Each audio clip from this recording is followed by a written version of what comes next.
It is now time for the Port Podcast.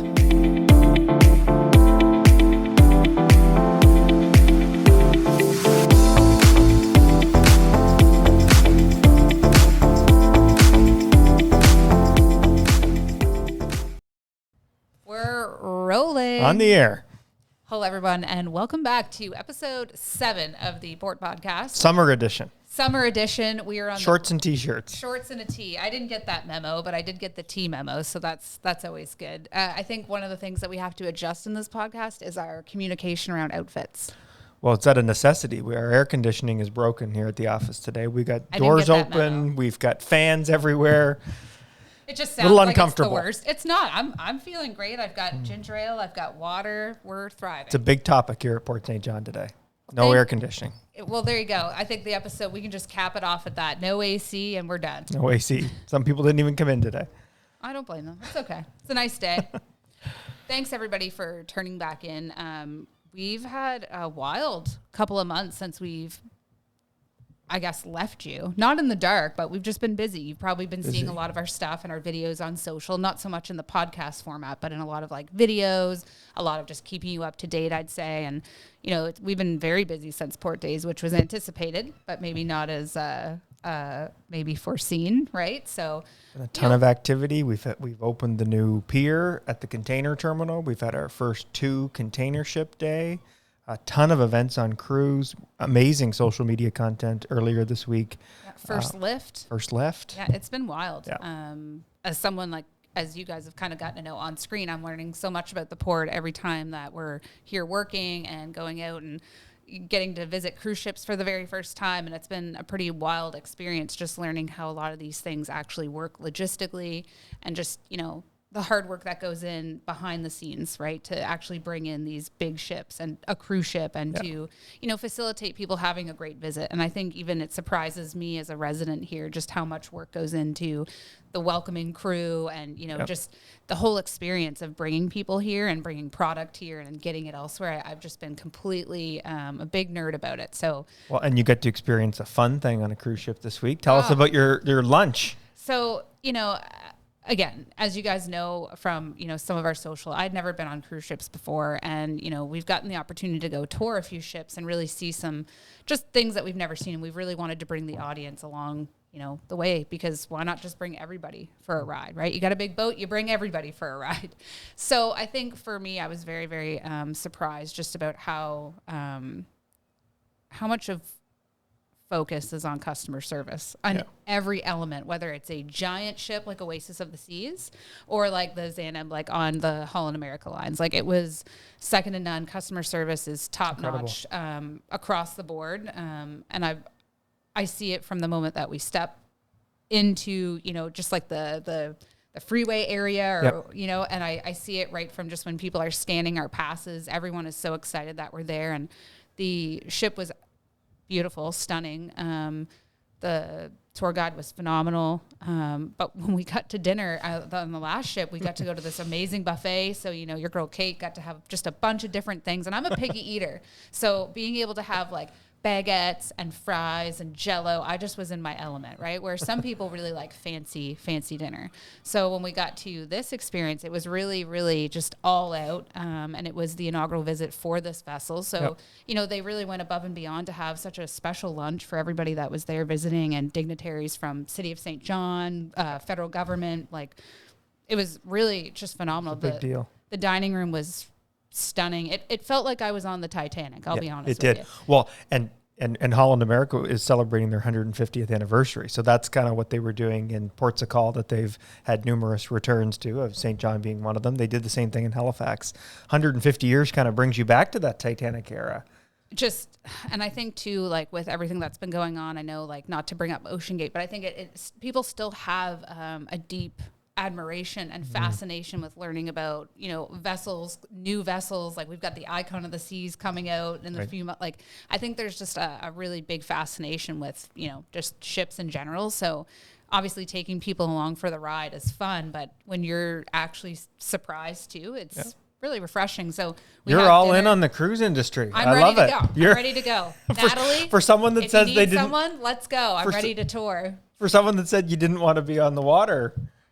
I think the Oasis of the Seas really changed, my view of it. It's not like just going on a baller ferry. It's really, they really take care of their guests. Yes. From every element. It's a very safe, inclusive way to travel.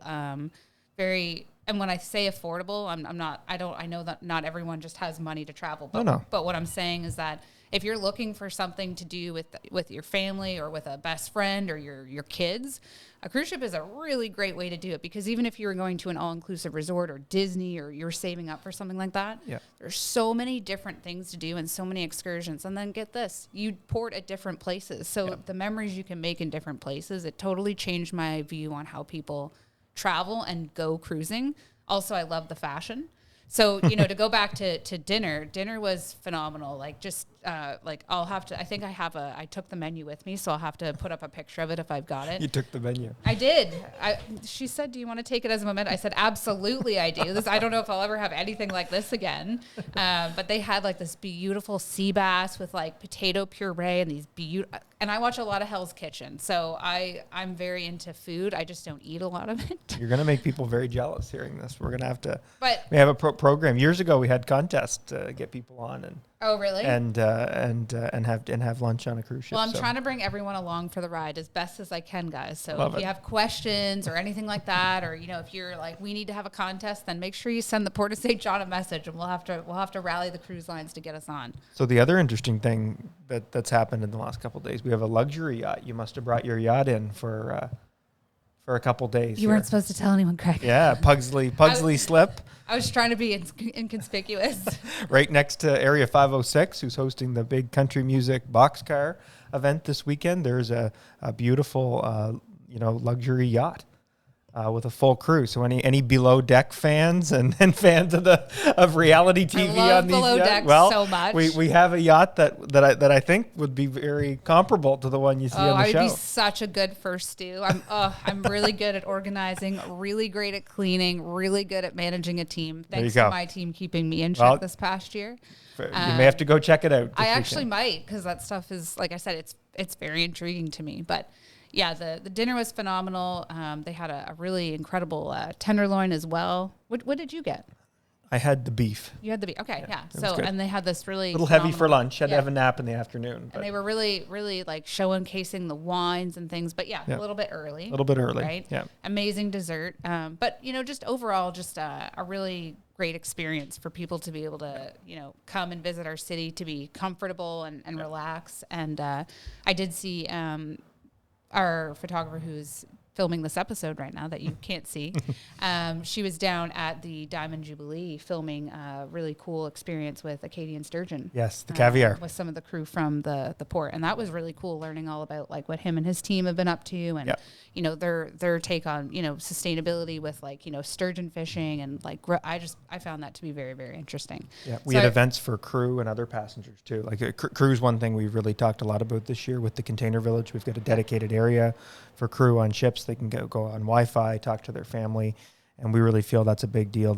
A lot of the folks that work in the cruise industry are from all over the world, and they don't have access to Wi-Fi all the time, or they're in spaces where they're, at port where they're next to the passengers that they're working, kind of working to have that experience on the vessel. They don't get their own time when they're off hours. So we've really tried to cultivate a bit of an experience in the Container Village just for crew, away from passengers. Yeah. Yeah, I was really, I thought it was very thoughtful, like walking through and just seeing that. And I know that you guys put a focus on that with like the seafarers and stuff as well. I think that's, it is important, and sometimes the journeys are long and the service isn't always, great. So it's great to have a safe place where you can go and like reconnect with your friends and family. I think that's great. Yeah. I think when I've been looking at everything that's been happening, like you said, like with 506, the yachts in, new pier, new, just first lift and everything, like it's been really exciting. And like, what do you kind of see happening like over the next like few months? Well, the last few weeks we've seemed to have a lot of kind of monumental moments and anniversaries or new beginnings that we've been celebrating. I think there's going to be more to come. One thing I'm really excited for, I don't know when it's all going to line up, but there will be a moment here in the next couple of months where there'll be two or three cruise ships and two container ships at the same time. So to see the Inner Harbor with that level of activity that we haven't seen in decades, I think will be a big moment. But maybe before we talk a little bit about going forward. I think you mentioned something earlier. I want to talk a little bit about Port Days. Yeah. We're gonna do a little beep beep, and we're gonna rewind to Port Days. It's hard to believe it's been almost 2 months. Since we had that event, and hard to believe, but also like absolutely, because it's really only been like a few short months, and it's been a lot happening, right? Yeah. So I would have to say that business session that was held on Thursday, July 1st, has got to be a highlight, of at least my 12 years at the port. I mean, to have people from Nutrien and Campotex and our rail partners, CPKC, have their president and CEO be our keynote, Mr. Keith Creel, at lunch, and talk about our port from their perspective and what they see as a growth opportunity, I think was beyond what a lot of people expected. Yeah. And stretched the imagination of a lot of people in St. John in the room. And that was kind of remarkable to see firsthand. I think that's the best way you could have said it, stretch the imagination. Because even as we went and we were there, we were, doing some work. But at the same time, I watched a lot of people that you guys are, doing a lot of really important work with have aha moments just by being in the same room with each other, and it not being over Teams or email, and just being able to actually see where these potential opportunities are already happening and where they potentially could take these other, companies. So no question. That was really, really cool as someone on the outside who's just kind of been in the port ecosystem for a little bit. It was really cool to watch that happen, and just to kind of see the proudness that was happening in the room with so many different people. Yep. And I think, it's important. I think that's why we have the show, is it's not just to show, people having caviar, to show cool cruise ships. It's to showcase what's happening in our city and in our community, so that it's a more thriving and more sustainable place to live, play, and be. I think that's what we want for everybody. We want everyone to be happy and healthy, and to make a good living wage, and to have a safe place to live, and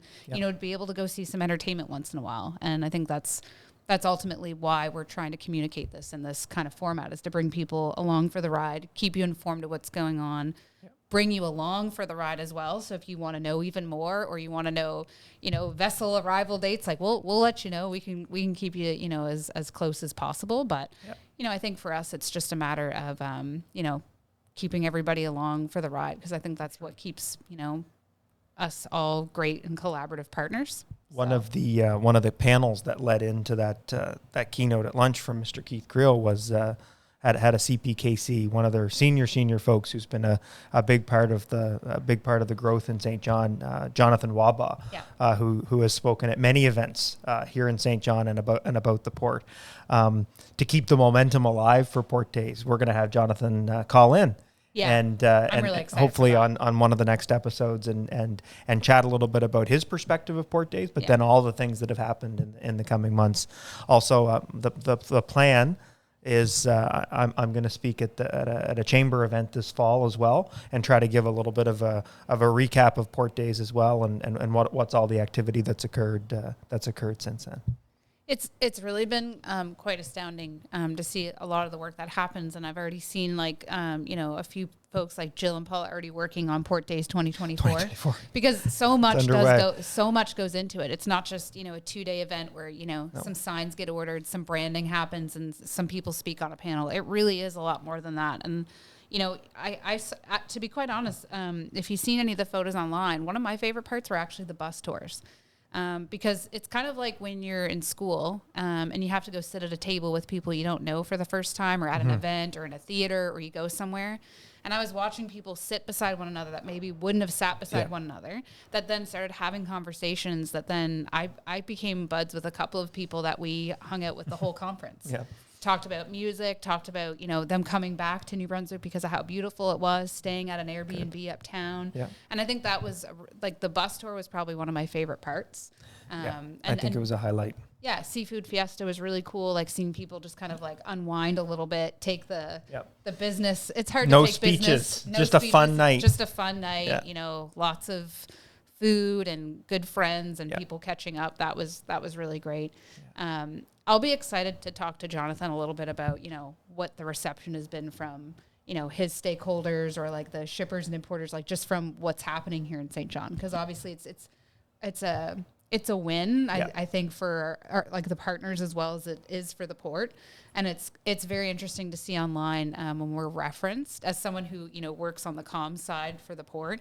It's really, really cool. It makes me proud to do work for the port when I'm seeing people tag us and it's on the CBKC side or on, Hapag Lloyd, whoever it is. Yeah. Seeing that growth has been really cool. Yeah, I heard from a lot of stakeholders at Port Days and then in the aftermath that for a city and a port of our size, we really punched above our weight at that event. And I think that's what we try to do in every interaction that we have. Was there something like at Port Days that totally surprised you? You didn't think that you would? I wouldn't say surprised, but one thing that was really great to hear from Nutrien and Campotex, because we've talked a little bit today about cruise and containers, and that's obviously a big focus for us. But on the bulk side, potash kind of helping the world be fed. Right. And from an agricultural standpoint is a big deal. And what we learned at Port Days from a lot of the senior folks and on their panel was that St. John was going to have a big focus and our volumes were going to go up. And that has happened already. We are seeing record potash day after day go through the port. We've got ships that are out on anchor waiting to come into the facility, which is quite rare for the Port of St. John. But we've got really good fluidity with respect to potash and all the it's all being railed from Saskatchewan 5 days, which is a great national unity story as well. So things have gone well this summer. We're pretty happy. Yeah, that's pretty amazing. And if you want to go a little bit more on a deep dive with us, go back to episode 1. Yes, we talked to Doug Downey at Nutrien just a little bit about, about what the company is doing, kind of what they were doing around harbor lights. And I think it showcases you, the kind of people that are out there running that team and logistically making, like you said, ships waiting out in the harbor to port, right? I think it takes a lot of hands on deck. And I think even for us, Naomi and I, we had a fun kind of experience when we were doing First Lift, and we said to one of the guys, we said, this is so exciting. And he said, might be excited for you, but until 12 o'clock tonight, when all the work is done and every last container is moved safely, that's when we can kind of rest. And exactly. it's like, the work ethic from everybody at every terminal, there's not only just like proudness, but there is a level of work ethic. And I think something I've really learned here is the amount of work that's coming into the workforce side for opportunities here for people in St. John is massive. So if you're someone that's, just coming out of high school or you're going into college or you're thinking about something or maybe you're thinking about just a change in life, I really think you should start thinking about work out on the waterfront and working with the port and working with some of these stakeholders, even if it's a tweak in some training or some settings that you might have to do educationally.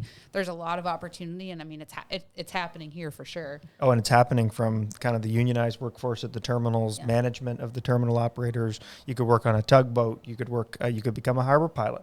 Yeah, they've advertised several positions recently.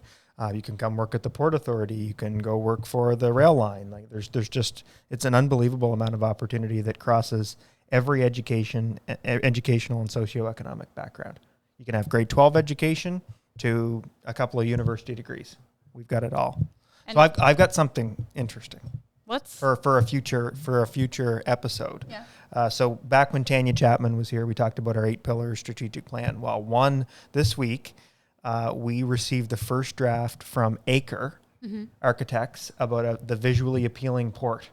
All of the areas that we want to improve community spaces in and around. And it was remarkable. I can only imagine. So I think we should have Monica and Stephen. Absolutely. For those, I think a lot of people know Acre in St. John, but if you don't, Monica Adair, Stephen Kopp, world-class architects. They've got partners like the Brackish Group on the landscape side on this project, but many, many other partners. They are world-class and great people. Fun fact, Monica Adair was in the Navy. She was actually one of the very first female naval pilots out here. I did not know that. Yeah, when she would actually do ships, I remember her telling me this story. She told me that when they would haul the ropes, when she came to St. John and they were like visiting, the captain at the time made her do it where she was visiting home and made her do the ropes and tie it off. She is pardon my French, but a badass. Wow. My wife's in the Naval Reserves and was in the Navy too. So cool. Like there's a lot of people I think in St. John. And I think it's a really I wish I had done it when I was in high school, like gone into cadets or been part of that ecosystem, because I think it's such a lot of belonging.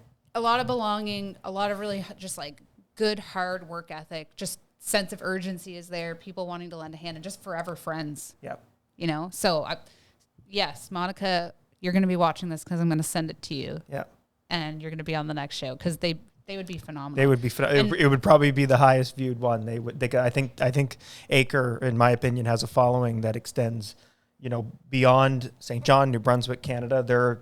They really have a perspective that's more global than I think a lot of people realize. The other thing she said to me one time that really hit a mark about her company is we were doing a project management seminar once, and we were both speakers on a panel. And when she was talking about really what the goal was with Acre, was that they wanted to make 100 impactful stories by 2030. Right. And I'm pretty sure they're about 3/4 of the way already. And we're in 2023, and I can name probably even just 6 projects. Well, the housing project on Union. Yeah, is how deliberate they've been to have people from, all backgrounds. Yeah. L'Arche, the partnership with L'Arche, who's a group that we work with at the Port of St. John.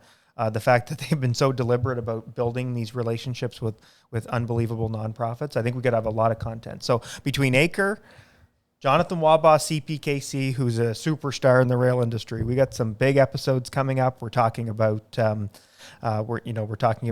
greening port initiatives and decarbonization. We've got some exciting guests coming up. So today it's kind of our summer transition, and we're going to be ramping up this podcast in the coming weeks and months. And we're excited. So we hope that you guys, enjoyed this part 1 of our Port Days recap episode. Yeah. And, on the next one, like Craig said, we'll have a little bit more of a deeper dive into some of the panel sessions, talk to Jonathan a little bit about, the reception of what's been going on here in St. John on his side of things, and, just give you a couple more updates about what's going on.